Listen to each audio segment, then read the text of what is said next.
Guess what? The judge says, given that I can't see my children, I can write to them. I can write to them every month. Imagine that. Run the intro.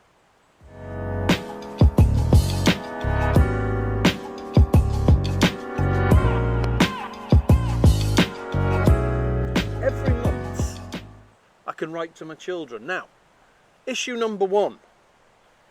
Every month, once a month, I can write to my children. How long is this proceeding going to take?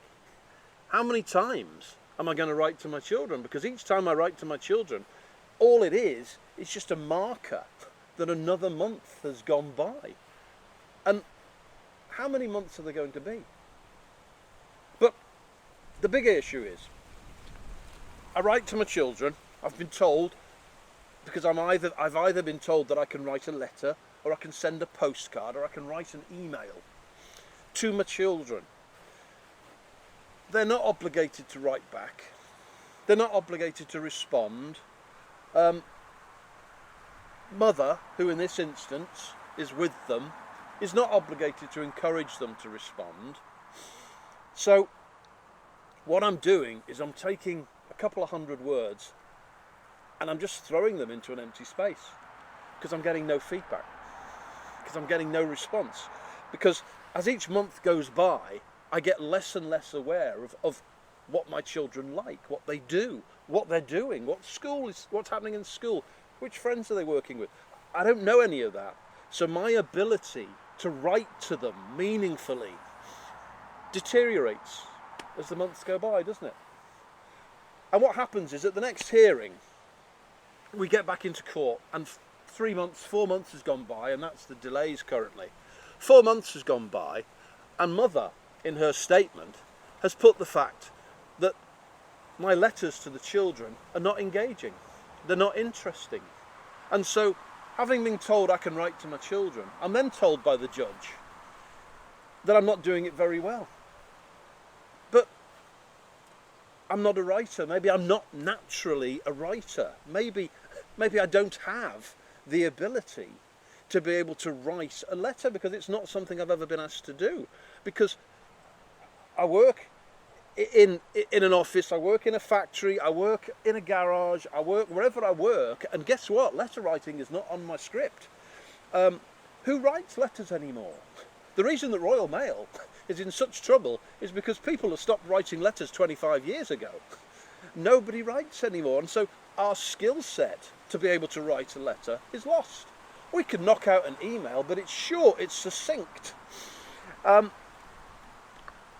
it's maybe not engaging to a child, and maybe I can't think like a child in order to engage. And because I'm getting no feedback, because I'm getting no response back from my children, I've got no idea if what I'm saying is of any relevance at all. I'm guessing. I'm in the dark. I am throwing into an empty space. And I'm just going to keep doing that, because that's all I've got. And the other issue I've got is obviously between me and my email or my letter or my postcard and those children, there is a gatekeeper. And that gatekeeper, in this instance, is their mother. It can be the other way around. It can be mother sending the letters in via father. But there's a gatekeeper.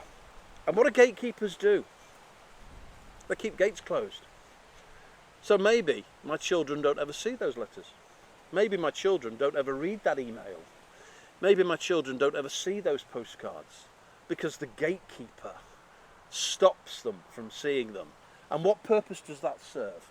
It serves two purposes. Number one, the gatekeeper goes back to court and says he's not engaging with his children because of what he's writing. Number two, the bond between me and those children slowly deteriorates, because the gatekeeper says to the children, your dad had the opportunity to write to you and he's chosen not to do so. Indirect contact is one of the sanctions that the family court has available to it. I'm not a fan of it. I've never been a fan of it. We, as McKenzie Picave, we work with clients who are sanctioned with indirect contact. We give them advice on how to write an engaging letter to a child. We give them some tips and hints, and we provide a kit on how it is that they can do indirect contact, because it is not easy. Not everybody is a natural wordsmith. Thankfully, eventually we kind of hope that indirect contact ends, because we kind of hope that we get to the stage where we reach some resolution, and we kind of hope we get to the stage where the children re-engage with their father in this instance, or their mother, whoever is the absent parent. They re-engage with them, and they start to rekindle and move on their relationship, and that ultimately is all we're trying to do. And when we get to that stage, when we get to the stage where the court is no longer involved, and mum and dad have calmed down, and mum and dad appreciate that the weaponry that they want to use to beat the living daylights out of each other isn't necessarily the most appropriate thing for their children. When we get to that stage, we eventually, thankfully, get to the stage in some cases where there is some success. And the thing with success is that we measure it by the happiness of our children. We measure it by the fact that childhood is a finite period of time. It is over, and it gets younger every year. It's over at 13, 14, 15 years old. Childhood is over because children are so mature. Children are so exposed to the world that they have formed their own opinions. We, here at McKenzie Picave, we strive for that moment of success. We strive for the moment where we go, yay, we did it. And we got children and mums and dads to kind of be in a place where they can work together and get on with their lives.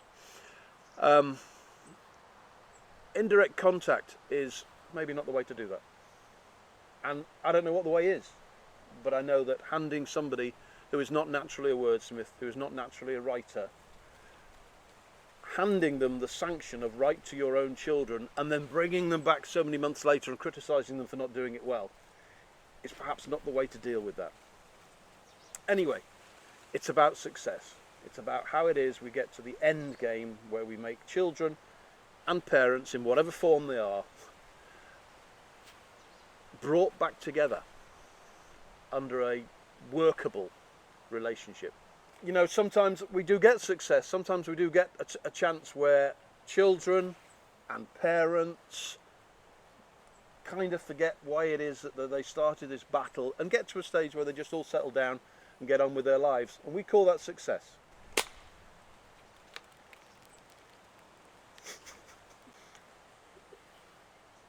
Okay, whose idea was the party cannon?